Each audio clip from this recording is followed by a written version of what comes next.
Sejam muito bem-vindos ao Café Ciência e Fé, uma conversa entre amigos, num espaço onde a ciência não tem problemas café. Relembro, se a relação da fé com a ciência é um tema que vos interessa, não se esqueçam de subscrever, por gosto e partilhar. Tudo isto são formas de nos ajudarem a continuar e a divulgar este podcast. Mas passamos já ao episódio de hoje.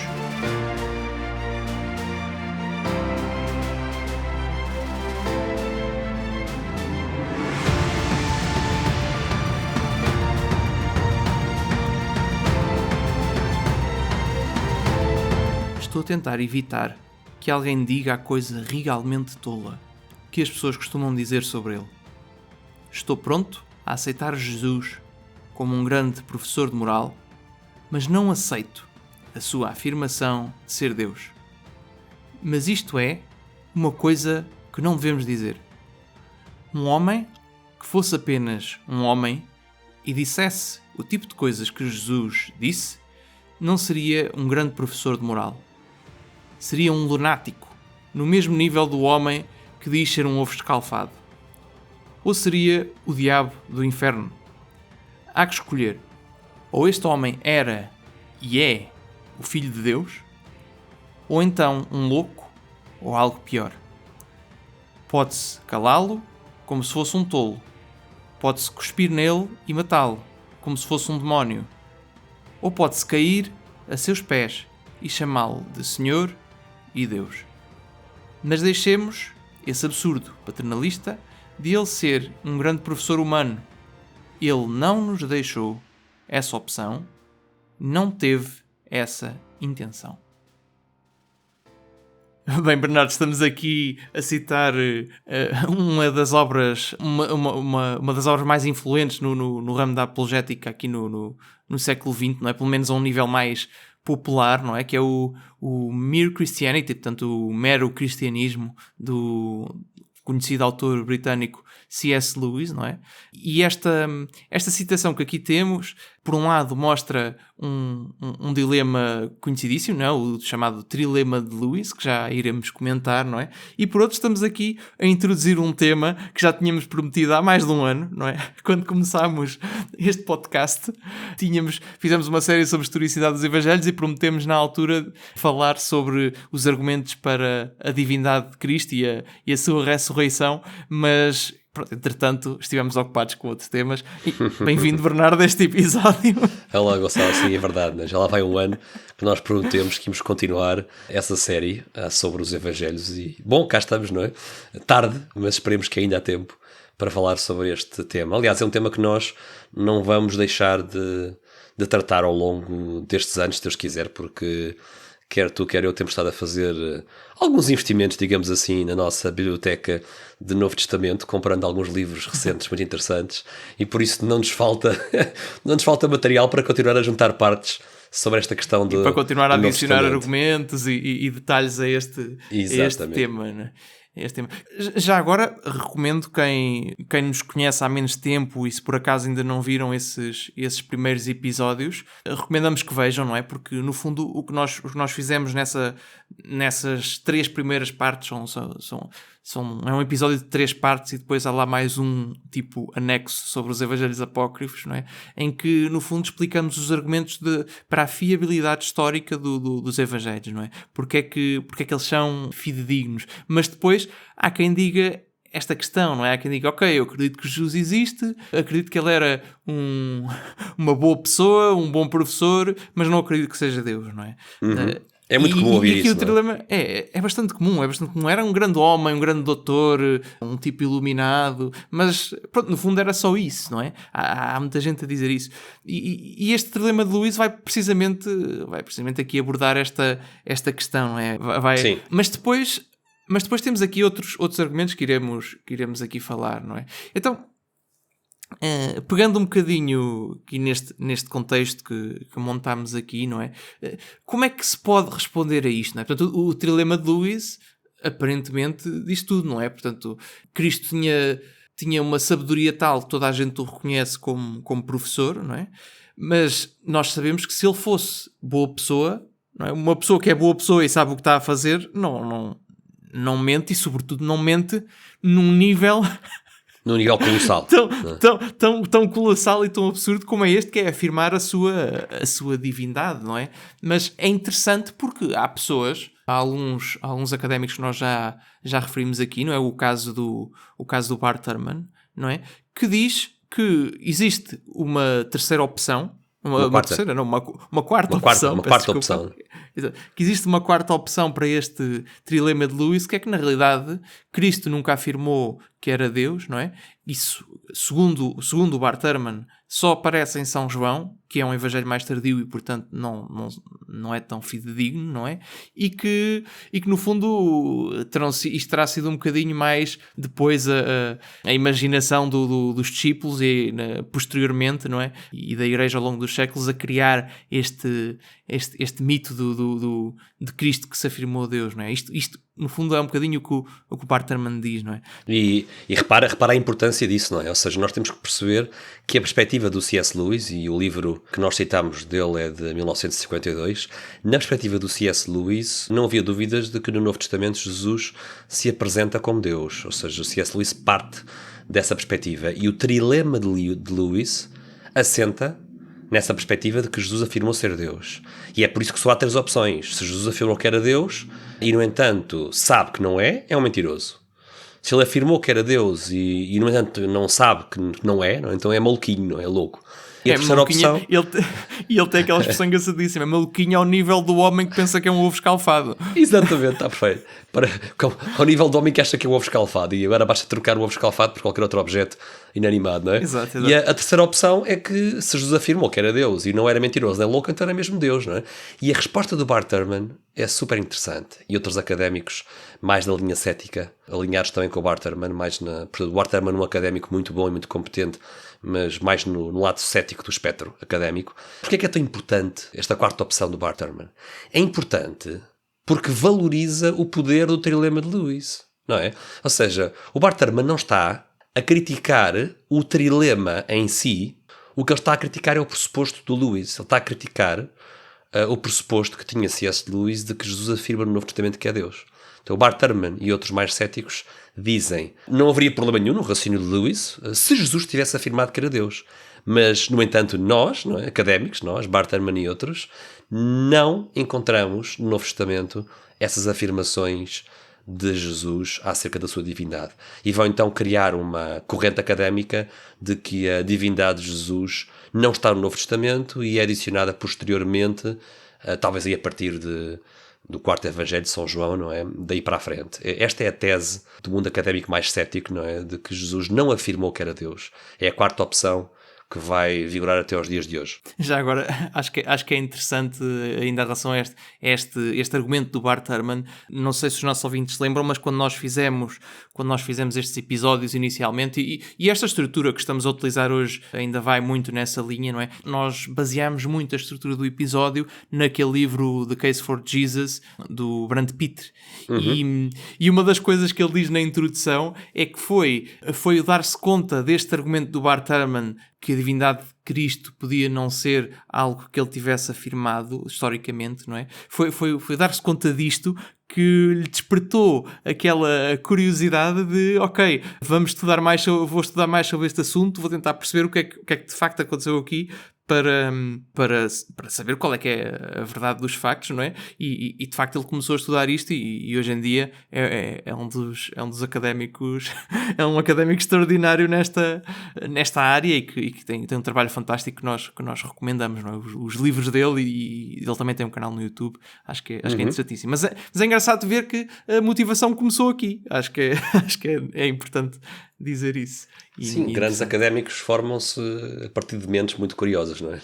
Nada como ter uma mente curiosa e com vocação para investigar. É mesmo isso, Gonçalo, recordar aqui, nós colocamos sempre nos links dos nossos episódios a referência para a bibliografia mais importante, o livro do Brand Pitter, muito importante. Mas agora está na altura de fazer uma citação, dar voz aqui ao Bart Ehrman, e vamos citar do seu livro de 2014, intitulado How Jesus Became God, Quando o título já diz tudo, não é, Gonçalo? O título diz... Exato. Como é que sugere, Jesus, como é que Jesus se tornou Deus, não é? O título já está a levar o leitor na direção de que a divindade de Jesus é uma construção posterior. Não é?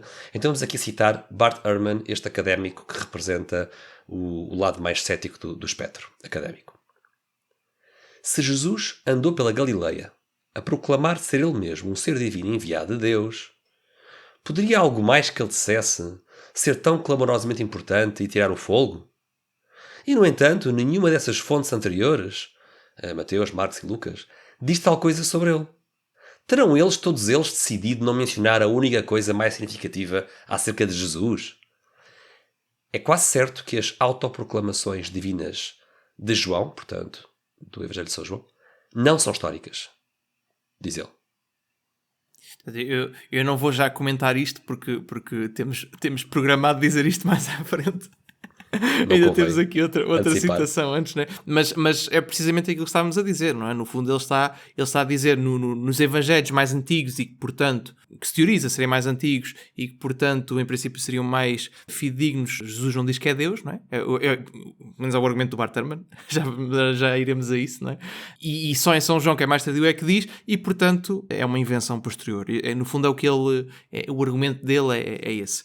E Bart Ehrman, como bom académico que é, não iria negar que o quarto Evangelho de São João está repleto de afirmações, de autoproclamações divinas, como diz aqui o Bart Ehrman. Ele não nega isso, não é? O que ele vai dizer é que São João, sendo tardio, já reflete um processo de maturação teológico que é feito pela Igreja primitiva e ele está convencido que Jesus não disse nada daquelas autoproclamações divinas que encontramos em São João. Mas ele coloca aqui uma acusação mais grave, não é? Ele diz que os 3 primeiros evangelhos, não é? Os chamados sinóticos, Mateus, Marcos e Lucas, ele diz que não existe vestígio da divindade de Jesus nessas fontes anteriores, como ele lhe chama, não é? E é isso que vamos comentar aqui neste episódio. Exato. Mas temos aqui ainda outra citação do Bart Ehrman, não é? Sim, só que esta aqui é mais direcionada ao trilema de Lewis, não é? Vai mais diretamente a essa questão. É uma resposta ao Lewis, não é? Uma resposta ao trilema do C.S. Lewis. Jesus provavelmente nunca se chamou a si mesmo Deus. E, para deixar claro, sugeri que na verdade não havia 3 opções, as de C.S. Lewis, mas 4. Mentiroso, lunático, senhor ou lenda. Claro que escolhi a 4ª palavra para manter a aliteração. O que, provavelmente, a literação será será na língua inglesa, não é? Na língua inglesa, não é? É, português, porque é liar, lunatic, lord or legend. Portanto, ele foi escolher exato. Legend para serem palavras com L. 4 palavras com L. Exato. Estas traduções às vezes não são fáceis. O que eu quis dizer... Estou de volta à citação. O que eu quis dizer não foi que o próprio Jesus era uma lenda. Claro que não. Certamente acredito que ele existiu e que podemos dizer algumas coisas sobre ele. Já agora, para aquela malta que diz que Jesus não existiu, nós temos aqui o cético a dizer claro que existiu, não é? É óbvio. O cético mor do mundo académico contemporâneo, a não duvidar que Jesus existiu, claro.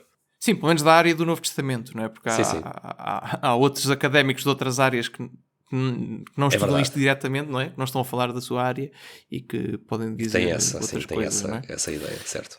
O que eu quis dizer é que a ideia de que ele se chamava Deus era uma lenda. O que eu acredito ser o caso. Isso significa que ele não precisa de ser um mentiroso, um lunático ou o senhor.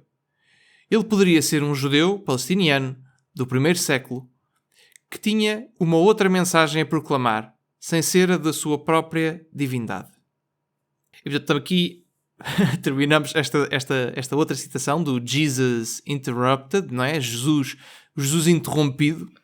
Este é um também livro do Bart anterior, Ehrman, é um livro anterior, 2009. Este é anterior, exato.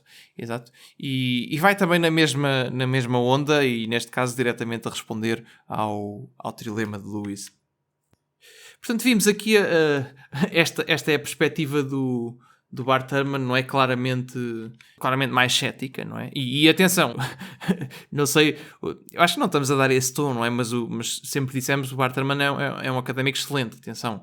Ele simplesmente representa uma ala mais cética dos historiadores do Novo Testamento, não é? Sim. E se nós pegarmos apenas nele, vamos ficar com uma ideia que não corresponde àquilo que é a generalidade das pessoas que estudam isto, não é? E é interessante ver um bocadinho a perspectiva de outros historiadores. E é aqui que vamos pegar no historiador que referimos agora mesmo, não é? O Brant Pitter, não é? Vamos pegar no trabalho dele e no trabalho de outros, não é?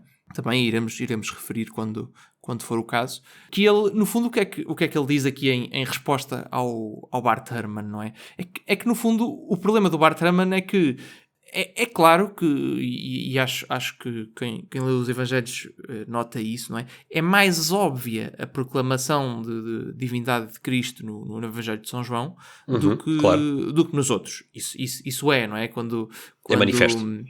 Sim, quando ele diz antes de Abraão existir eu sou, por exemplo, quando ele usa o eu sou, nós já falámos disto noutros contextos, não é?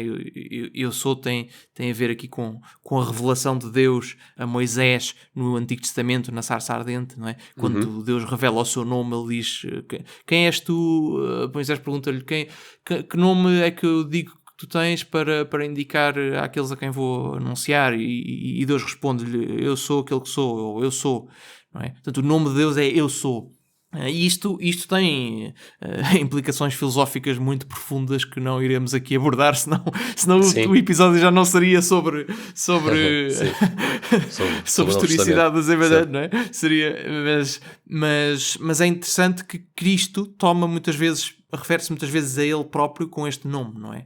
E acaba... E isso é mais óbvio em São João. Mas no fundo, o argumento do Brant Pitter é este, é que tanto em Mateus, como em Marcos, como em Lucas, que são os evangelhos sinóticos, não é? Cristo pode não dizer tão explicitamente eu sou, não é? Como diz em São João, mas ele faz coisas que são próprias de Deus, ele tem ações que são próprias apenas de uma pessoa divina, não é? O tipo de coisas que ele faz. E, por outro lado, ele também diz, não só através das ações, mas através das palavras, ele diz que é Deus numa linguagem que, para nós hoje em dia, que estamos fora do contexto, não nos diz nada, não é? Sim, ou pode não ser óbvio. Ou pode não ser óbvia, mas para um judeu do primeiro século que conhece bem o Antigo Testamento, tem estas coisas na cabeça porque na altura as pessoas tinham que decorar muito mais porque não sabiam ler nem escrever, não é? Ou as que sabem, mesmo as que sabem ler, o papel não é tão barato e portanto tem muito mais coisas de cor do que nós temos hoje. Portanto, para quem tem todo este contexto cultural na época, não é? As palavras que ele diz também podem claramente ser interpretadas como ele estar-se a identificar com a pessoa divina, não é? Como uma pessoa divina. E é o que vamos fazer agora, não é? Nós agora vamos dar aqui o contexto que é necessário para nós vermos que realmente os evangelhos sinóticos, mas 3 evangelhos, estão repletos de exemplos de Jesus a afirmar a sua divindade, quer através de coisas que Jesus fez, quer através de coisas que Jesus disse, mas que é preciso contexto para podermos encontrar essas referências à divindade de Jesus, não é? Não são tão literais e óbvias como em São João. Por isso, Gonçalo, só vamos usar aqui os 3 evangelhos sinóticos, não é? Só vamos aqui usar... Sim, nesta parte vamos só... Nesta parte só vamos restringir-nos a Mateus, Marcos e Lucas. Para quê? Para precisamente conceder ao Bart Ehrman, concordar com ele, que São João tem uma mensagem teológica bastante óbvia da divindade de Jesus e é um evangelho posterior aos primeiros 3, e portanto vamos deixar esse de parte, não é? Para tornar até o nosso argumento mais forte, deixamos de fora São João, e vamos focar-nos aqui nos 3 sinóticos e ver que encontramos neles coisas que Jesus fez e que Jesus disse que apontam para a sua divindade. Que no fundo é o argumento do Brant Pitter, não é? E já agora a salientar que esta é a especialidade dele e é uma das coisas extraordinárias dos livros dele.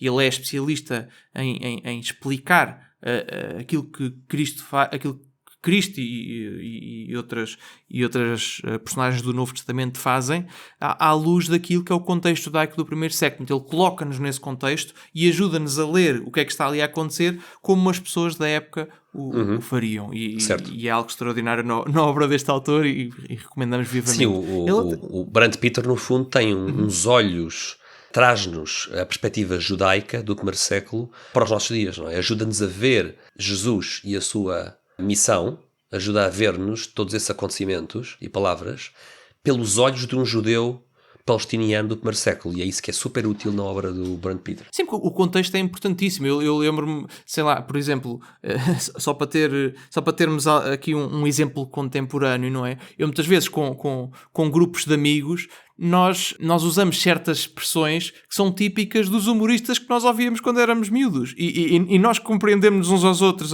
ao dizermos essas coisas, não é? Mas uma pessoa que não seja exatamente da mesma geração ou não tenha apanhado aquele fenómeno cultural dessa altura, se calhar não vai perceber o que é que nós estamos a dizer quando dizemos qual papel, ou coisas assim, não é? Isto são citações que se calhar daqui por uns anos um historiador vai ler uma mensagem que nós estamos a dizer isto, normalmente não é por mensagem, mas se um historiador daqui por uns séculos ouvisse esta conversa, diz, mas estes tipos são doidos, o que é que eles estão a dizer?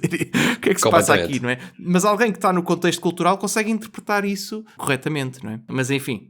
Ok, então vamos pegar aqui exemplos de coisas que Jesus fez nos Evangelhos sinóticos e que são claramente manifestações da sua divindade, para alguém que está no contexto do primeiro século, não é? E vamos começar aqui por um episódio que é muito conhecido. Aliás, só dizer uma coisa, estas citações que nós vamos aqui fazer aparecem nos sinóticos praticamente todos, não é? Estes eventos. Nós não vamos citar todos, mas podemos dizer... Claro. Vamos só dar um exemplo de um ou outro. Verificar, porque senão isto torna-se excessivamente longo. Fica muito longo, claro. Então, aqui o primeiro acontecimento que aparece nos sinóticos, não é? Não sei se é o primeiro por ordem cronológica, não é? Mas é o primeiro que temos aqui na nossa... Sim, na nossa lista, não é? Nas nossas notas. É Jesus acalmar o mar, não é? E se calhar queres pegar aqui em Mateus e dizer... Vamos aqui começar então com São Mateus, capítulo 8, 23 a 27. Depois subiu para o barco e os discípulos seguiram-no. Levantou-se então no mar uma tempestade tão violenta que as ondas cobriam o barco. Entretanto, Jesus dormia. Aproximando-se dele, os discípulos despertaram-no, dizendo-lhe: Senhor, salva-nos que perecemos. Disse-lhes ele: Por que temeis, homens de pouca fé? Então, levantando-se, falou imperiosamente aos ventos e ao mar, e sobreveio uma grande calma. Os homens admirados diziam: Quem é este a quem até o vento e o mar obedecem? Portanto, portanto, isto é claramente... Portanto, há uma tempestade e Jesus... Este episódio é muito conhecido. Aliás, eles são todos muito conhecidos. Sim. E Jesus pega... Pronto, Jesus acorda... Eles acordam Jesus porque... Pronto... Quem já esteve no mar no meio de uma tempestade... Eu nunca estive. Também não. Mas já ouvi histórias de pescadores que o barco ficava completamente debaixo d'água por causa das ondas. Credo. E eles eram a rezar, a dizer: levanta-te, sai. São momentos que trazem a fé do homem ao topo, não é? Exato. Mas já agora, para quem quiser encontrar a mesma história, o mesmo relato de Jesus acalmar o mar, também em Marcos capítulo 4, versículos 35 a 41, e também em São Lucas capítulo 8, versículos 22 a 25, encontram exatamente a mesma narrativa, com palavras um pouco diferentes, claro. Porque nós lemos em Mateus, mas eu gosto mais de Marcos, porque Marcos é o único que tem um detalhe que diz que Jesus estava a dormir com a cabeça numa almofada. Pois é, um detalhe muito engraçado. À popa, Jesus estava à popa e dormia sobre uma almofada, exatamente. É um bocadinho mais comprido. O texto de Marcos aqui é um bocadinho mais comprido, o que até é curioso, porque Marcos é o evangelho mais pequeno, mas dedicou mais palavras a esta passagem do que Mateus e Lucas. E que é engraçado. Mas Bernardo, o que é que está aqui nesta história? Como se não fosse já suficiente ele levantar-se, dizer ao mar acalma-te e o mar acalmar-se, não é? Como se isso não fosse já suficiente, uma demonstração suficiente da divindade, não é? Porque, quer dizer, para mim isto basta. Não sei o que é que tu achas, mas isto... Parece-me bom, não é? Parece-me potente, não é? Uma pessoa que dá uma ordem e o mar acalma-se, não é? Dá uma ordem às ondas e ao mar e o mar acalma-se, não é? É incrível. Já agora incrível, isto é o mar da Galileia, já agora, para quem quiser situar isto no espaço. Sim, mas como se isto não fosse já suficiente, não fosse uma demonstração suficientemente forte de poder, isto tem ecos do Antigo Testamento, não é? Isto é uma coisa que não... Além da demonstração de poder em si, o acalmar das águas, não é? É algo o domínio sobre os elementos da natureza é algo que no Antigo Testamento está reservado a Deus, no fundo, não é? Sim. E além disso há aqui uma passagem muito particular, que é o Salmo 107. 107, não é? Exatamente. Em que há claros paralelismos entre esse salmo e o que Jesus faz nas três passagens, ou melhor, nesta passagem nos três evangelhos sinóticos, não é? E que no salmo é Deus que está a fazer isto, não é? O Senhor, e nos evangelhos sinóticos é Deus que está a tomar a ação, não é? É Jesus. E então temos aqui estes 6 pontos, não é? Que nos permitem construir este paralelismo entre o Salmo 107 e os Evangelhos Sinóticos. Portanto, primeiro temos marinheiros num navio no Salmo 107, nos Sinóticos são os discípulos, que estão nas embarcações. Depois temos ventos e ondas de tempestade nos 2 casos, não é? Certo. Depois eles começam a ficar com medo, a coragem desvanece nas pessoas que estão nas embarcações no Salmo e nos discípulos no Evangelho. Os do Salmo clamam ao Senhor, os do Evangelho clamam por Jesus, e depois o Salmo 107 diz que o Senhor acalma a tempestade e que as ondas do mar amainam, e nos Evangelhos acontece a mesma coisa, não é? É isso Jesus mesmo. acalma a tempestade e surge uma grande calma. Já agora, como o Salmo 107 ainda tem uns quantos versículos, por exemplo, no versículo 28 do Salmo 107 nós lemos: mas na sua angústia clamaram ao Senhor e Ele livrou-os das suas aflições. Transformou a tempestade em bonança e as ondas do mar amainaram. Este é o versículo 29. Portanto, no fundo, como dizias, Gonçalo, estes 6 pontos em comum entre este trecho do Salmo 107 e os sinóticos. E isso é super interessante, não é? Porque no fundo aqui temos uma ponte entre Yahvé, entre o Deus do Antigo Testamento, o seu papel neste Salmo 107 e o papel de Jesus neste episódio dos sinóticos, não é? Claramente interpretado pelos judeus da época como um sinal da divindade de Jesus, não é? Ele ordena aos elementos da natureza e estes obedecem-lhe. Exato. E como penso que já referimos noutros casos, não é? Um judeu do primeiro século tem os salmos na cabeça, porque é uma parte central da sua vida de oração. São este livro dos salmos. Exatamente, sim. São memorizados. Portanto, estes paralelismos são claros para alguém que está no contexto dessa época. É o argumento do Brand Peter. Tocaste um ponto importante, Gonçalo, é que os pescadores, homens de Israel, judeus, de religião judaica, não têm dúvidas em relação a interpretar religiosamente aquilo que estão a viver no mar agitado da Galileia, não é? Porque eles conhecem os salmos e sabem-nos, até os memorizam, e portanto vão... É mais um exemplo, não é, dos muitos, não é, em que o próprio Jesus realiza as escrituras, não é, nele próprio e nas coisas que diz e que faz, não é? E é essa a perspectiva que o Brand Peter nos traz na sua obra académica, que é dar-nos os olhos de um judeu palestiniano do primeiro século, não é? Ajudar-nos a perceber estes acontecimentos que Jesus faz e as coisas que Jesus diz aos olhos de um judeu desta época. Sim, e também a importância do Antigo Testamento, não é? Ou seja, nós hoje, infelizmente, sabemos... Não conhecemos o Antigo Testamento com a profundidade que deveríamos conhecer, mas na época era além de ser uma cultura muito mais oral e muito mais de decorar, não era tudo o que eles tinham. Era tudo. Não era tudo, mas eram as escrituras que eles tinham na altura, não é?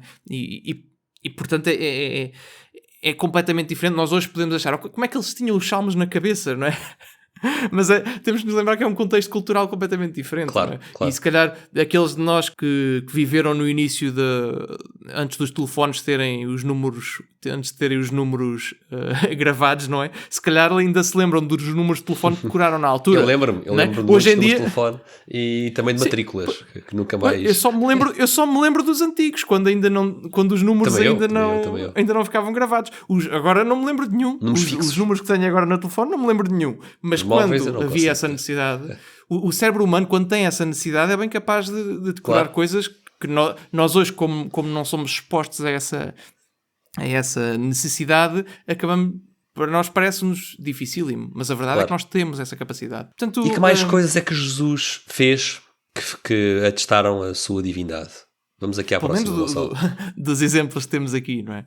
Portanto, o próximo exemplo que nos surge aqui é Jesus caminhar sobre as águas, não é? E este aqui, por acaso, pelo menos nas nossas notas não temos aqui assinalado que apareça em Lucas, não é? Mas aparece em Mateus e em Marcos, e aparece também em João, mas não vamos pegar aqui no João pelos motivos que já referimos, não é? Sim. Portanto, vamos pegar aqui em Mateus e em Marcos e se calhar, como lemos a primeira de Mateus, se calhar agora vamos pegar aqui em Marcos.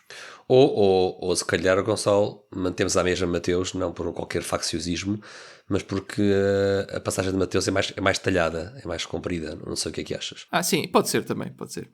Depois, Jesus obrigou os discípulos a embarcar e a ir adiante para a outra margem, enquanto ele despedia as multidões. Logo que as despediu, subiu a um monte para orar na solidão. E chegada a noite, estava ali só. O barco encontrava-se já a várias centenas de metros da terra, açoitado pelas ondas, pois o vento era contrário. De madrugada, Jesus foi ter com eles, caminhando sobre o mar. Ao verem-no caminhar sobre o mar, os discípulos assustaram-se e disseram: "É um fantasma!" e gritaram com medo. No mesmo instante, Jesus falou-lhes, dizendo: "Tranquilizai-vos, sou eu, não temais." Aqui o sou eu também... Sim. Enfim, no original é outra daquelas questões. Sim, mais um indicador. Exato. Mas já lá iremos também a esse ponto. Já lá iremos também. Pedro respondeu-lhe: "Se és tu, Senhor, manda-me ir ter contigo sobre as águas." "Vem," disse-lhe Jesus. E Pedro, descendo do barco, caminhou sobre as águas para ir ter com Jesus. Mas sentindo a violência do vento, teve medo e, começando a ir ao fundo, gritou: "Salva-me, Senhor!" Imediatamente, Jesus estendeu-lhe a mão, segurou-o e disse-lhe: "Homem de pouca fé, por que duvidaste?" E quando entraram no barco, o vento amainou. Os que se encontravam no barco prostraram-se diante de Jesus, dizendo: "Tu és realmente o Filho de Deus." Portanto, é assim, eu acho que eles claramente perceberam, não é? Tu és realmente o Filho de Deus. Sim. Eles entenderam o que estava aqui a acontecer, não é? E eles estavam no contexto, não é? Já agora só o detalhe que esse reconhecimento dos marinheiros de que Jesus era o Filho de Deus só aparece em Mateus.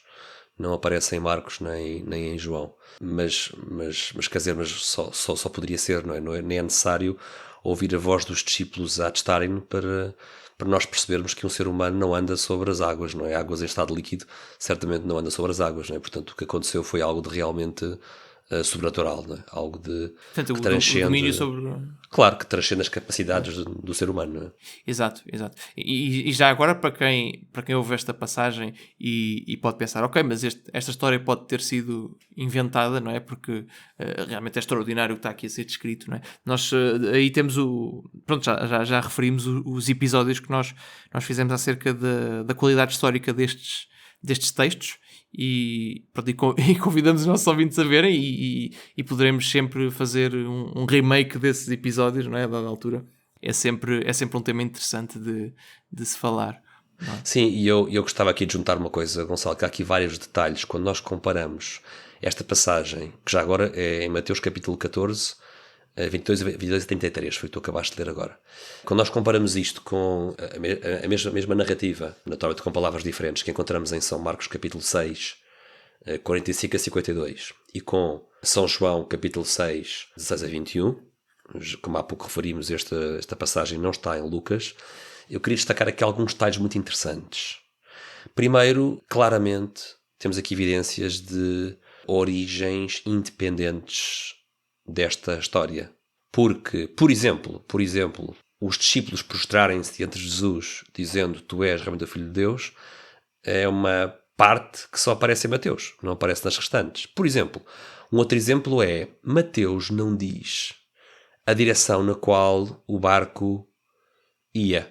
Ou seja, Jesus fica em terra para rezar sozinho no monte, um monte ali perto do Mar da Galileia, e os discípulos seguem no barco. E Mateus não diz para onde é que o barco vai, mas, por exemplo, São Marcos diz que o barco vai rumo a Betsaida. Betsaida é uma povoação que não está completamente nas margens do Mar da Galileia, está um bocadinho mais para dentro, está praticamente a norte, ali no nordeste, se quisermos, do Mar da Galileia. Portanto, São Marcos diz o rumo do barco, diz que os discípulos iam para o outro lado, rumo a Betsaida, diz São Marcos. E Betsaida não aparece em Mateus, por exemplo. Portanto, isto revela origens diferentes para estas... Ou seja, vemos que a mesma história está a ser contada por senhores oculares diferentes, não é? Por fontes diferentes que estão a contribuir em cada evangelho para esta narrativa, não é?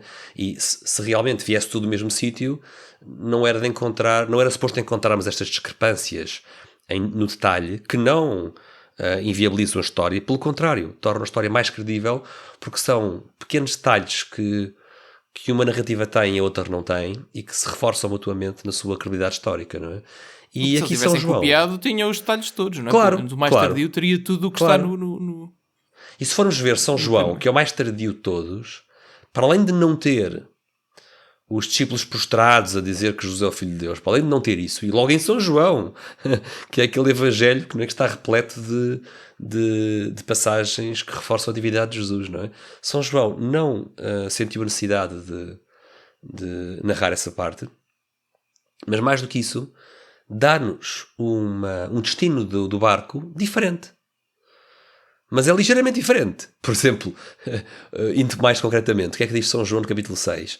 Diz que os discípulos subiram para um barco e foram atravessando o lago em direção a Cafarnaum. Eles não dizem Betsaida, dizem Cafarnaum. Ora, tenho aqui à minha frente, Gonçalo, o mapa do Mar da Galileia, e Cafarnaum fica na margem do Mar da Galileia, um bocadinho ao ocidente de Betsaida, enquanto Betsaida não está na margem, Cafarnaum está na margem, vai lá estar na ponta norte do Mar da Galileia, não muito longe de Betsaida. Ou seja, curiosamente, São João coloca o lago, coloca o navio a atravessar o lago numa direção que não é claramente a de Betsaida, é de Cafarnaum, não é? Mas que está a apontar para o norte. Betsaida nordeste, Cafarnaum norte. Não está muito diferente. Este tipo de pequenas discrepâncias apontam para a independência das fontes. E acho que é muito importante nós, por vezes, somos bombardeados com aquele argumento, não é? Que nos diz que o copo está meio vazio, a dizer que há discrepâncias e que isso é mau. Não. Nós temos que ver o copo meio cheio. É que estas discrepâncias mostram a independência das fontes e tornam esta narrativa historicamente muito mais credível, porque ela está coincidente no essencial e está divergente naquilo que é acessório. Exato. Estava aqui a pensar num exemplo que era, por exemplo, nós irmos a Braga e dizermos, olha, saímos em direção ao Porto. Portanto, ou seja, no fundo podemos ter a mesma ideia, estar a descrever o mesmo evento e usar palavras diferentes para isso, não é? Ou seja, certo. Certo. Exato. Ou, por exemplo, sim, imagina que há alguém que está na A1 e diz, eu vou em direção ao Porto. E outra pessoa que se quer em minhota pode dizer assim, eu vou na direção de Braga. Continuamos na A1, não é? Porque ainda não chegamos ao Porto, não é? É precisamente este tipo de situações. Não é uma contradição lógica, são divergências no detalhe que acrescentam imensa credibilidade a estes vários textos de evangelhos diferentes, não é? Porque mostram a independência das fontes. Isso é super interessante para um historiador. Até porque Marcos normalmente pega-se um bocado a São Pedro, não é? É muito... Diz a tradição, não é? Que este é o João Marcos que acompanhou São Pedro até Roma, não é? Que era o escriba de São Pedro. Exato. Portanto, seria mais a visão de Pedro enquanto João... João é João. João é a visão dele. É um dos 12. Ele estava lá. Ok, então Antes de passarmos aqui para a próxima ação de Jesus, que aponta diretamente para a sua divindade, acho que está na altura de fazermos aqui um curto intervalo e darmos algum descanso aos nossos ouvintes, mas voltamos já a seguir com o resto Aquela pequena pausa para a saúde mental. Até já. Até já.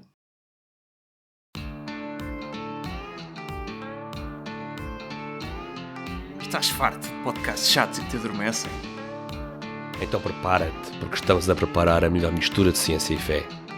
Subscreve agora e deixa para trás os teus problemas de café. E não se esqueçam de pôr gosto e partilhar.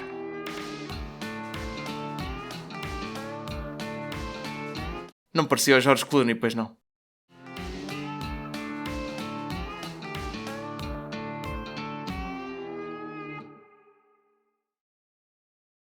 Seis dias depois, Jesus tomou consigo Pedro, Tiago e João e levou-os, só a eles, a um monte elevado. E transfigurou-se diante deles. As suas vestes tornaram-se resplandecentes, de tal brancura que lavadeira alguma da terra as poderia branquear assim. Apareceu-lhes Elias, juntamente com Moisés, e ambos falavam com ele. Tomando a palavra, Pedro disse a Jesus: Mestre, que bom que é estarmos aqui. Façamos 3 tendas. Uma para ti, uma para Moisés e uma para Elias. Não sabia o que dizia, pois estavam assombrados. Formou-se então uma nuvem que os cobriu com a sua sombra, e da nuvem fez-se ouvir uma voz: Este é o meu filho muito amado, escutai-o. De repente, olhando em redor, já não viram ninguém, a não ser Jesus com eles. Ao descerem do monte, ordenou-lhes que a ninguém contassem o que tinham visto, senão depois de o Filho do Homem ter ressuscitado dos mortos. Eles guardaram a recomendação, discutindo uns com os outros o que seria ressuscitar de entre os mortos. Aqui estamos, Gonçalo, na nossa terceira citação de coisas que Jesus fez que apontam para a sua divindade, neste caso, o famoso episódio da transfiguração de Jesus no Monte Tabor. E citámos cuja aqui, festa foi aqui há dias. Sim, foi aqui há dias, sim.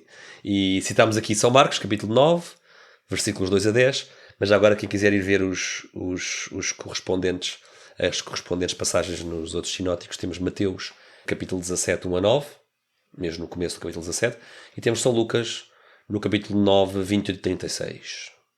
E já agora também estávamos aqui um bocado curiosos, eu e tu, Gonçalo, que esta citação de São Marcos começa com 6 dias depois, portanto o episódio é localizado no tempo pelos... Em relação a outro evento? Sim, pelos evangelistas em relação a outro evento, e já agora convém ver qual é esse evento. Podemos ver, por exemplo, aqui em São Marcos. São Marcos, mesmo antes desta passagem, no versículo 1, diz-nos qual é este evento, e já agora vamos ver para termos um bocado o contexto da sequência, não é? Ou seja, 6 dias depois do quê? Depois de Jesus ter dito aos seus discípulos o seguinte, aqui São Marcos, versículo 1, disse-lhes também: Em verdade vos digo que alguns dos aqui presentes não experimentarão a morte sem terem visto o reino de Deus chegar em todo o seu poder. E, curiosamente, quer em Mateus, quer em Lucas, há também a mesma referência cronológica. Jesus transfigura-se depois destas palavras. No caso de Mateus e de Marcos, 6 dias depois, de forma muito exata. Mateus e Marcos dizem que Jesus transfigurou 6 dias depois de ter dito aquelas palavras. No caso de São Lucas, curiosamente, há uma pequena divergência, em que São Lucas diz uns 8 dias depois destas palavras. Sim, portanto, mas eu acho, pelo menos na minha perspectiva, dizer uns 8 dias depois é como que diz, pá, e uma semana depois. Assim, é um bocado isso, não é? Ele diz uns 8 dias, não é 8 dias, é uns 8 dias. Portanto, é mais uma daquelas pequenas discrepâncias, não é? Que só reforça a origem independente destes textos, não é? E bom, exato, e claro, não é? E aqui não há grande dúvida, até pela reação assustada de Moisés, não é? De Moisés, desculpa. De Pedro. Não há grandes dúvidas, estamos aqui a presenciar algo de fortemente sobrenatural, não é? Eu acho sempre engraçado esta reação dele. Eu imagino sempre Pedro a dizer: então, está fresquinho e tal, ou uma coisa assim, sei lá. Fazer umas tendas, umas tendas, não é? Uma coisa deste estilo, está a assistir a isto tudo e está a tentar fazer conversa para parecer normal, não é? Devia estar carregadinho de medo, não é? Lá está, o Jesus, grande professor de moral, não é? Não se transforma numa figura com uma face resplandecente, não costumam ouvir-se dos céus vozes que dizem este é o meu filho muito amado, escutai-o, etc. Não é? Portanto, este é um episódio fortemente sobrenatural que é aqui atestado pelos três sinóticos de forma independente. Exato. Há aqui um ponto, mas há aqui um ponto que acho que vale a pena referir, que às vezes há pessoas que pegam neste episódio e dizem que é evidência de que eles estavam sob efeito de drogas. E isso acho que é um tema que nós iremos abordar noutra altura, num episódio dedicado, não é? Acho que não. Sim, acho que é boa ideia fazer um bocado. Não, acho que é boa ideia fazer um bocado a arqueologia disso, Gonçalo. Isso tem. Há algumas obras pseudo-académicas ou nada académicas que veiculam esse tipo de teorias nos anos 60, obviamente nos anos 60. Claro. E podemos fazer um episódio especial só sobre esse tipo de teorias. Acho que é interessante também fazer um bocado a arqueologia dessas ideias que não são provavelmente novas. Exato. Mas dizer que mesmo que fosse uma interpretação possível desta mensagem, mesmo garantindo isso, que não acho que seja a melhor interpretação, mas mesmo garantindo que é uma interpretação possível, não é? Depois a evidência histórica que vamos apresentar e que vamos falar para o facto da ressurreição, não é? Penso que faz um caso muito mais forte para não ter sido para o que aconteceu aqui ser uma coisa muito mais literal, não é? Do que ser efeito de substâncias como estava aqui a referir, não é? Portanto, acho que no fundo, como o próprio São Paulo diz, não é? Se Cristo não ressuscitou, é vã a nossa fé. A ressurreição de Cristo vai ser aqui o pilar central de muitas das outras coisas e que dá a chave a ressurreição vai ser, no fundo, o que dá aqui a chancela de autenticidade àquilo que está a ser descrito nas outras situações. E a evidência histórica da ressurreição vai dar uma credibilidade ao resto do Evangelho que, se calhar, em alguns casos, apesar de ter credibilidade, não teria suficiente para as coisas extraordinárias que defende, mas pelo facto da ressurreição ter uma credibilidade tão boa, não é? E podermos, a partir daí, inferir a veracidade da divindade de Cristo, não é? Isso acaba por tornar muito mais verossímil o resto do texto. Não sei se concordas com o que estou aqui a tentar explicar, mas pelo menos é a minha perspectiva, não é? Ou seja, se não tivéssemos o facto da ressurreição, seria a verosimilhança desta interpretação de Jesus enquanto Deus seria muito menor do que com o facto da ressurreição. Sim, é isso mesmo. E bom, estamos aqui já na reta final para terminar aqui este tratamento do tema da divindade de Jesus nos três evangelhos sinóticos, não é? Se ele se afirmou ou não é? Se Jesus se afirmou ou não é? E queríamos aqui dedicar agora algum tempo a estas várias passagens em que Jesus fala de si próprio como o Filho do Homem. E no fundo vamos também ver, Gonçalo, à luz deste contexto judaico, não é? Sempre guiados aqui pela obra do Brand Peter, vamos ver como estes olhos judaicos nos permitem colocar-nos na pele de um judeu desta época, na Palestina, do primeiro século, e ouvir estas palavras de Jesus como blasfemas. Muitos judeus acharam que quando Jesus dizia de si próprio que ele era o Filho do Homem, acharam que isto era uma blasfémia. E Jesus é acusado de blasfémia precisamente por se afirmar como Filho de Deus quando ele se intitula como o Filho do Homem. E vamos aqui focar em concreto numa passagem muito importante que Jesus está perante o sumo sacerdote, e esta passagem está nos três sinóticos, está em Mateus, Marcos e Lucas, e vamos aqui escolher um deles e vamos ler, porque as passagens são bastante parecidas. Vamos ler aqui, Gonçalo, o que é que tu achas? Lemos aqui São Mateus, talvez. Eu diria Mateus, sim, parece-me ser bom. Mas Jesus continuava calado. O sumo sacerdote disse-lhe: Intimo-te, pelo Deus vivo, que nos digas se és o Messias, o Filho de Deus. Portanto, bastante solene aqui a pergunta do sumo sacerdote. Sim, a linguagem do sumo sacerdote. Jesus respondeu-lhe: Tu disseste, e eu digo-vos, vereis um dia o Filho do Homem sentado à direita do Todo-Poderoso e vindo sobre as nuvens do céu. Então o sumo sacerdote rasgou as vestes, dizendo: Blasfemou! Que necessidade temos ainda de testemunhas? Acabais de ouvir a blasfémia. Que vos parece? Eles responderam: É réu de morte. Bom, não é? Bernardo, eu acho... Temos aqui Mateus, não é? No capítulo 26, 63 a 66, não é? Sim, sim. E para já, é assim, eu acho, sem nós irmos ao contexto de porque é que o sumo sacerdote olhou para isto e disse que ele blasfemou e rasgou as vestes, sem nós irmos a esse contexto, acho que a primeira coisa que se nota aqui é que o sumo sacerdote, que em princípio teria mais que estudos e mais que saberia do contexto da época, não é? Ele percebeu exatamente o que Jesus estava a dizer, não é? Ele até disse, que necessidade ainda temos de testemunhas? Rasgou as vestes e disse isto. Portanto, rasgou as vestes num ato solene, não é? De cólera, de indignação, não é? Perante aquilo que ele via como um pecado gravíssimo, aquilo que ele interpretou como um pecado gravíssimo, não é? Que necessidade ainda temos de testemunhas? E os outros concordaram. Os outros disseram, é réu de morte, não é? Portanto, as pessoas que lá estavam e que tinham o contexto e que tinham os estudos, conheciam as escrituras, claramente interpretaram isto como ele fazer-se passar por Deus, não é? Sim. E agora vamos pegar aqui um bocadinho no Brand Pitt e vamos ver porque é que eles interpretariam isto desta forma, com base no contexto da época. Mas para mim a própria passagem já é autocontida, não é? Portanto, quem lá está e sabe do assunto percebe o que Cristo está a dizer e é por isso que o condenam à morte. Não é? É isso mesmo. Portanto, na verdade, às vezes há um bocado esta ideia, Gonçalo, eu já ouvi muitas vezes esta ideia de que Jesus foi morto por ser um agitador político, por ser alguém que causava distúrbios sociais e que os romanos queriam matar Jesus para voltar a ter paz social. Não é bem assim. Ou não é bem ter assim. paz e dizer que merecemos todos justiça e não sei o quê. É assim uma visão, lá está, também às vezes vem um bocadinho de certos movimentos políticos, não é? Mas a verdade é que nós olhamos para aqui, olhamos para a evidência histórica do julgamento de Cristo e não foi esse o motivo, não é? O motivo foi a blasfémia, não é? Sim. E embora ele depois tenha sido apresentado aos romanos como um agitador, porque os judeus não o podiam condenar à morte legalmente, não é? Porque estavam sob domínio romano e os romanos é que tinham, no fundo, a tutela das sentenças de morte, tinham que ser os romanos a executar, não é? E para os romanos executarem, eles disseram que ele era um agitador, não é? Venderam como agitador, mas o motivo pelo qual eles o foram entregar aos romanos foi este, está aqui descrito, não é?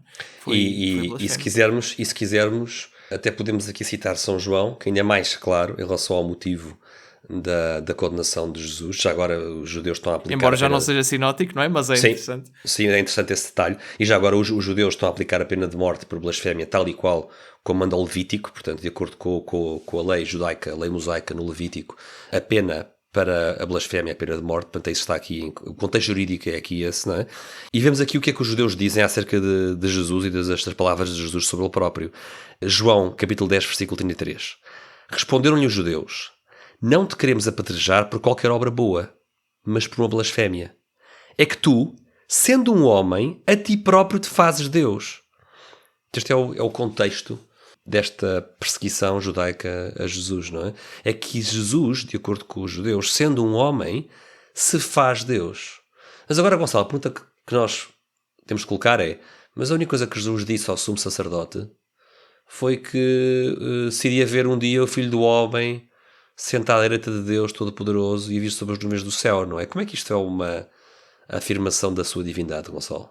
Sim, aqui vamos pegar no argumento do Brand Pitt, porque ele coloca-nos, portanto, ele no fundo diz que para podermos entender esta passagem aos olhos de um judeu do primeiro século, temos que ter o contexto da profecia de Daniel, não é? Que é um dos livros do Antigo Testamento. Portanto, em particular aqui no capítulo 7 do livro de Daniel, não é? Os versículos 9 e depois o 13 e 14. Se nós lermos, foi aqui uma seleção que nós fizemos com base no texto que o Brand Pitt citava, e diz o seguinte: continuava eu a olhar até que foram preparados uns tronos e um ancião sentou-se.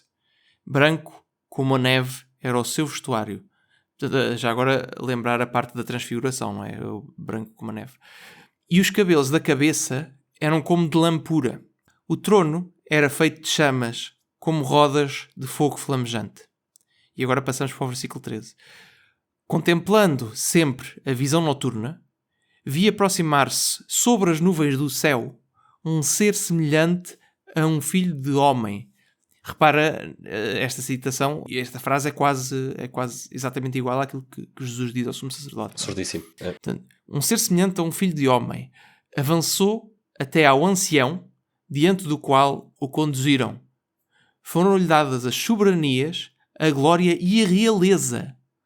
Todos os povos, todas as nações e agentes de todas as línguas o serviram. O seu império é um império eterno que não passará jamais, e o seu reino nunca será destruído. Portanto, estamos aqui... Sim, vemos esta figura, esta figura misteriosa, não é? No livro de Daniel, que tem este ancião branco como a neve que está sentado num dos tronos, não é? Há vários tronos que aqui o profeta vê na sua visão, um trono feito de chamas, com rodas de fogo flamejante, não é?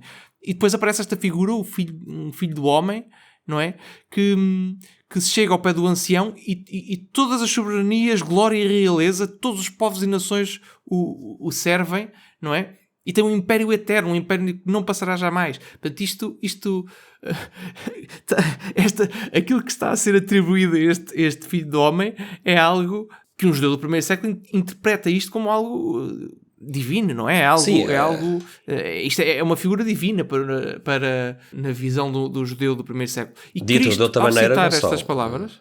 De uma outra maneira podemos dizer assim, quer dizer, quando o sumo sacerdote e quem está lá no Sinédrio ouve Jesus a dizer que vereis um dia o Filho do Homem vir sobre as nuvens do céu, todos eles imediatamente sabem que Jesus está a pretender... A citar Daniel? Sim, que está a pretender, mais do que citar Daniel, não é? Está a pretender atualizar Daniel nele próprio. E isso é que é... Está a pretender ser ele o filho do homem, não é? Certo, e isso é que é escandaloso. Isso é que é escandaloso para os ouvidos dos judeus. Exato.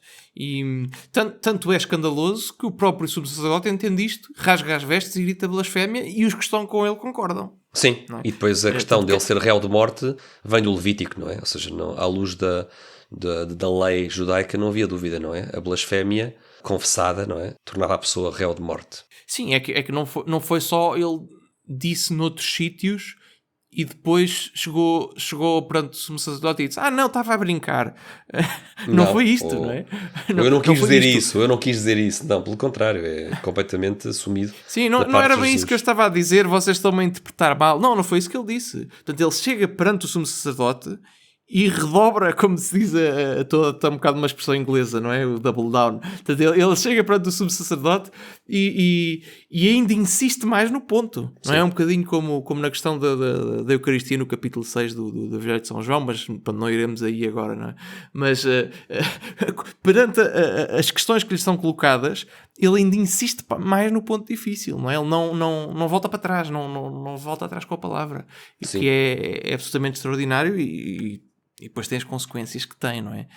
E vamos aqui, tendo falado destes pontos que vimos até agora, estamos já mesmo aqui na reta final do nosso episódio, não é? Vamos aqui entrar no último ponto que tem a ver com a questão que já referimos brevemente do eu sou, não é? O eu sou, também chamado ego e mi, por causa da forma como é colocada no grego que é utilizado na maior parte nos textos que nos chegaram do Novo Testamento, não é? Sim, e vamos talvez buscar aqui o contexto, não é? O livro do Êxodo, não é? O Antigo Testamento, Gonçalo, não é? Sim, já referimos um bocadinho há bocado, mas agora vamos mais a fundo nesta questão, não é?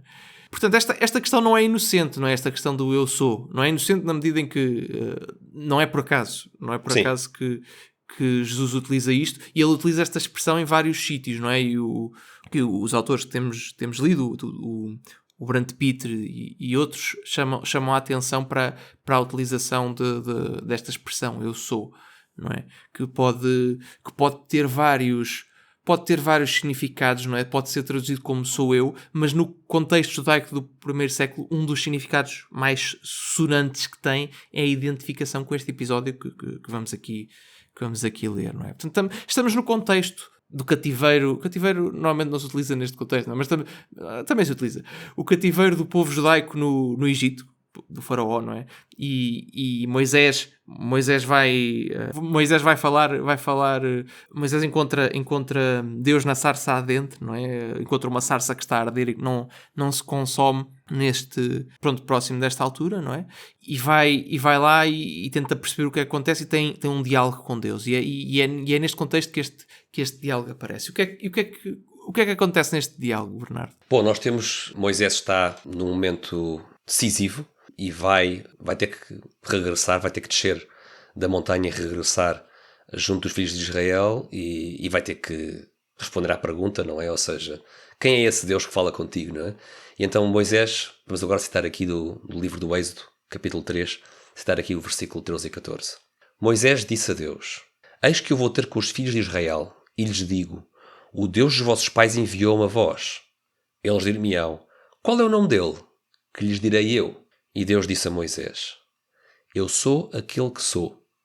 Ele disse: Assim dirás aos filhos de Israel: Eu sou, enviou-me a vós. Por isso, o próprio nome do Deus que fala a Moisés na sarça ardente é Eu sou. É o próprio nome de Deus. Sim, e isto depois tem estes paralelos com estas referências ao Eu sou que encontramos na boca de Jesus por todo o Novo Testamento. Sim. Os judeus até evitavam dizer esta expressão. Aliás, a utilização da palavra Senhor, não é? Referirem-se como Senhor, veio um bocadinho para evitar dizer o nome de Deus, por uma questão de respeito e também por causa de um dos mandamentos, não é? Não invocar o santo nome de Deus em vão, não é? Tem a ver um bocadinho com isso, não é? E esta expressão que na língua original é o tal Yahvé, Yahweh, pronto, a pronunciação aqui teria que a parte de como é que isto se diz na língua original já é algo que que me transcende um bocadinho, não é? Mas é daí que vem, não é? Esta expressão eu sou aquele que sou na língua original, depois dá origem a estas várias formas de dizer o nome. E há aqui um detalhe curioso, que é quando nós pegamos na tradução clássica do Antigo Testamento para grego, chamada Septuaginta, ou a tradução dos 70, que é o Antigo Testamento em grego, na língua grega. Era que os apóstolos utilizavam. Era que os apóstolos utilizavam, sim. O grego era a língua franca da época. E quando nós vamos a esta passagem, encontramos, precisamente no momento em que Yahvé diz eu sou, e diz assim dirás aos filhos de Israel, eu sou, enviou-me a vós. Este eu sou na Septuaginta em grego está ego eimi, que é exatamente o mesmo ego eimi em grego que nós encontramos polvilhado um pouco pelo Novo Testamento, não é? Ou seja, ego eimi em grego, ego, aliás, de onde vem a nossa palavra ego, não é? Ego quer dizer eu, eimi sou, portanto, no fundo, sou eu. E encontramos precisamente estas duas palavras gregas, quer no Antigo Testamento grego, quer no Novo Testamento grego. Sim, e aparece muito em São João, mas aqui os exemplos que aqui temos vêm em particular dos sinóticos. Lá está, porque a questão aqui tinha a ver com este argumento do Bart Ehrman de que isto não... que Jesus não dizia que era Deus nos sinóticos. Sim, por exemplo, não é? Quando Jesus acalma o mar, não é? Jesus diz aos discípulos que estão no barco, tranquilizai-vos, não é? Sou eu, ego eimi, sou eu. Portanto, não só acalmou o mar, como se apresenta aos discípulos como Yahvé se apresentou a Moisés. Sim, nós no português temos esta opção de tradução, sou eu, não é? Mas a outra opção de tradução seria eu sou. Não é? É o mesmo ego eimi do que é utilizado no Antigo Testamento, na Septuaginta. Sim. Segundo aqui o Brant Peter. E depois temos aqui outro exemplo, não é? No capítulo 6 de São Mateus, não é? Depois todos o viram e se assustaram, mas ele logo lhes falou, tranquilizai-vos, sou eu, não temais. Portanto, é muito semelhante à outra que aqui tens. Sim, e até há aqui um detalhe também curioso, que eu não sei até que ponto é que isto é o tal ego eimi ou não. É interessante depois tentarmos investigar isso. Mas quando vamos aqui à questão que acabámos há pouco de tratar, de Jesus ser acusado de blasfémia perante o Sinédrio, perante o sumo sacerdote, em Lucas encontramos a seguinte passagem. Disseram todos, tu és então o Filho de Deus? Estamos no capítulo 22 de Lucas, versículo 70. Tu és então o Filho de Deus? Jesus respondeu-lhes, vós o dizeis, eu sou. aqui já agora, precisamente nesta acusação de blasfémia, pelo menos em Lucas, Jesus está a usar o eu sou mais uma vez, depois, mais uma vez. Sim, e mais uma vez então exclamaram que necessidade temos já testemunhas, não é? Nós próprios o ouvimos da sua boca. Portanto, Bernardo, estamos aqui a chegar ao final, não é? Vimos aqui vários exemplos de coisas que Jesus fazia, ações que Jesus fez e coisas que Jesus disse que para um judeu do primeiro século seriam interpretadas como formas dele expressar a sua divindade, não é? Aqui com base no livro do Brand Pitt, não é? Relembrar que este episódio tem um bocado como pressuposto os outros episódios deste tema que nós fizemos antes, em que defendemos a historicidade dos evangelhos, não é? Portanto, estamos a assumir isso. Nós estamos temos três episódios, mais concretamente. Este é o quarto episódio nesta série sobre a historicidade do Novo Testamento. Exato. Que vamos juntar. Mas tem que ir lá atrás. Vamos juntar à lista de reprodução. Sim, mas tem que ir lá atrás, que são as primeiras 3 partes foram feitas no ano passado, portanto é preciso andar um pouco. E vimos cá aqui argumentos, no fundo era isto, estamos a construir com base nos outros episódios, portanto, a considerar os evangelhos fidedignos, que estes acontecimentos que aqui estão a ser descritos aconteceram de forma muito próxima, o que aconteceu realmente foi muito próximo daquilo que está aqui escrito no texto, não é? Pelo menos no essencial, não é? E vimos aqui que há motivos bastante fortes para dizer que Jesus afirmou ser Deus nos evangelhos, mesmo nos sinóticos, não é? Hoje vamos ficar por aqui, não é? Mas iremos continuar porque temos aqui ainda outros temas que queremos ir ver e no próximo episódio desta série da historicidade dos evangelhos, em particular, iremos ver argumentos para a ressurreição, não é? Portanto, para o evento maior do Novo Testamento. Exato, porque é que este evento central da fé cristã e, eu diria, da história mundial, não é? Porque é que este evento central da história mundial, não é? Como é que houve tanta gente sem predisposição para isso a acreditar neste evento e porque é que isto aconteceu, não é? E é isso que vamos abordar no próximo episódio. Se não o querem perder, não se esqueçam de subscrever ao nosso canal e deixem-nos o vosso feedback através dos comentários e de outros meios que temos ao vosso dispor também, não é? E não se esqueçam de pôr gosto, isso também nos ajuda aqui a que os nossos episódios sejam mais divulgados pelas plataformas. E Bernardo, não sei se queres acrescentar alguma coisa. Sim, eu diria só para terminar que deixámos os argumentos para a ressurreição para o fim, porque queríamos primeiro construir os argumentos a favor do Novo Testamento como textos com qualidade histórica, para depois poder ir ao conteúdo e à mensagem que está neles contida. E se Jesus não ressuscitou, né, como dizia São Paulo, não estamos aqui a fazer nada. Não estamos aqui a fazer nada, não é? Nem vale a pena fazer um podcast chamado Ciência, Café, Ciência e Fé, porque na verdade a fé cristã baseia-se inteiramente na factualidade da ressurreição. Por isso, como podem imaginar, vai ser muito especial para nós gravar esse episódio e publicar esse episódio com argumentos históricos para a ressurreição de Jesus. Era só isso que eu queria dizer. E obrigado a quem nos acompanhou até agora. E obrigado também. Até à próxima. Já agora termino só, todos estes livros que temos estado aqui a referir estarão colocados nas notas, não é? Temos links que em particular os da Amazon, se forem utilizados, nós recebemos uma pequena comissão. Pequenininha. Sim, é pequenininha, mas devia ser maior. Em particular este livro. Exato. Portanto, se estão interessados em adquirir estes livros e quiserem saber mais sobre o assunto, temos também o link na descrição para quem quiser, e alguns deles estão em português também. E obrigado, Bernardo. Obrigado, Gonçalo. Por este tempo e pronto, e até à próxima. Até à próxima.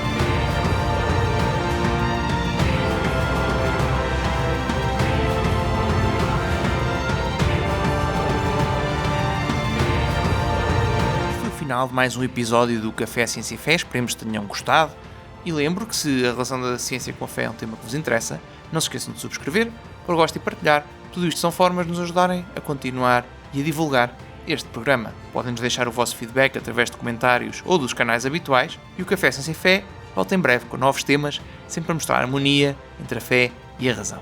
Até lá, fiquem bem.